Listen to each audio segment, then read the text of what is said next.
Don Alejandro Cuevas, ¿qué tal? Muy buenas. Hola, buenas tardes, Agustín, ¿qué tal? Hoy tenemos un tema que, bueno, me imagino que si has decidido tocarlos porque también será un tema bastante común, ¿no? En pacientes que vais recibiendo, ¿no? Como es a ver si lo digo bien, tendinopatía glútea, ¿no?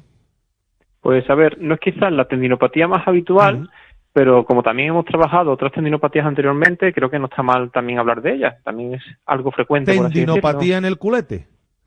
Sí, no lo quería decir así, para pero que nos entendamos, efectivamente. para que nos entendamos, ¿no?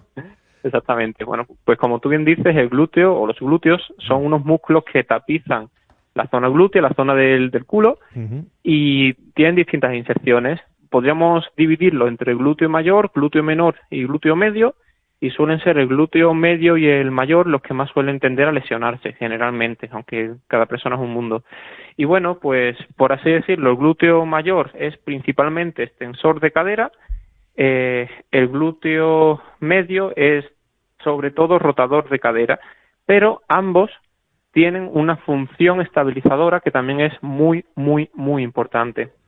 Al igual que el resto de las tendinopatías, Agustín, pues se suelen lesionar o bien por un traumatismo directo, que en la zona glútea es relativamente frecuente. Un golpe fuerte, sí. Efectivamente, o bien por un exceso de carga, un exceso de trabajo de esta musculatura, de estos tendones, que no tiene tiempo suficiente para acostumbrarse al tejido, por así decirlo. Imagínate que tú y yo decidimos ir de repente a hacer el Camino de Santiago, no tenemos una preparación previa, pues es normal que los tendones, que son estructuras más lentas en adaptarse a la carga, pues puedan lesionarse, ¿vale?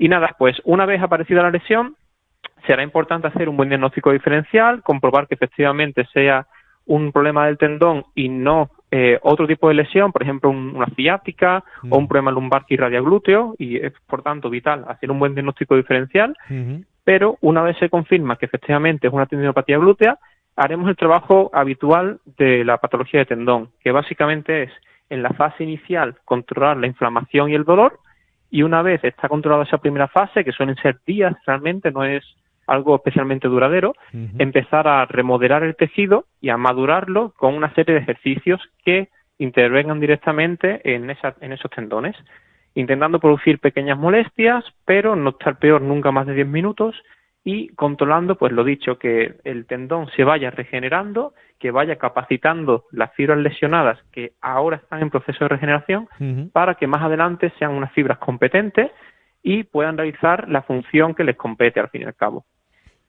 También en este tipo de zona, este tipo de tendones, será muy importante trabajar la función estabilizadora que deben proporcionar, así como su relación con la columna lumbar y con la rodilla.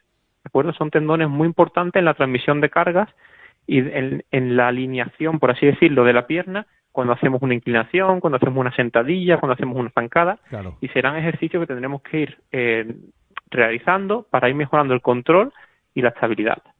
¿Alguna práctica deportiva, Alejandro, que favorezca la aparición de este tipo de lesión?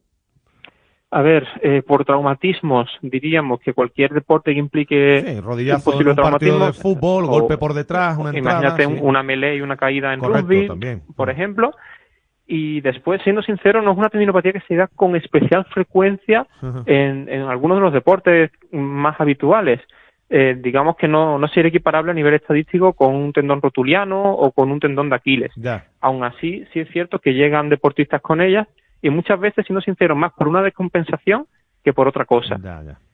Después también es habitual que cuando se reciba un golpe en la zona, como se acumula un poco de líquido, se puedan, por así decirlo, desactivar los músculos y empiezan a producir pequeñas alteraciones del movimiento y desencadenen este tipo de alteraciones. Pero lo dicho, eso es algo un poquito más rebuscado y mucho menos habitual realmente. Claro, evidentemente no hace falta preguntarte que aquí la intervención de la fisioterapia es fundamental, porque aquí estamos hablando de un asunto en el que hay que meter mano para que nos entendamos.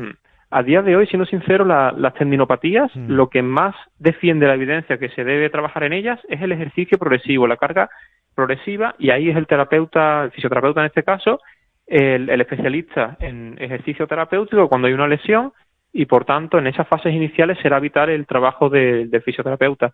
En fases más avanzadas, sobre todo en deportistas, evidentemente también el preparador físico tendrá que mejorar ya el rendimiento, y tampoco estaría de más, sobre todo si es en un club deportivo, pues ese control también a través del del médico. Dependiendo de cómo se trabaja, ya sabéis que se trabaja un poco más a nivel multidisciplinar o un poco más a nivel individual. Realmente son lesiones donde todo el equipo multidisciplinar tiene cabida, al fin y al cabo. Pues muy bien, como siempre, muchas gracias por ilustrarnos, don Alejandro Cuevas, ¿eh? Nada, a ustedes siempre, de verdad, es un placer. Un abrazo. Un abrazo.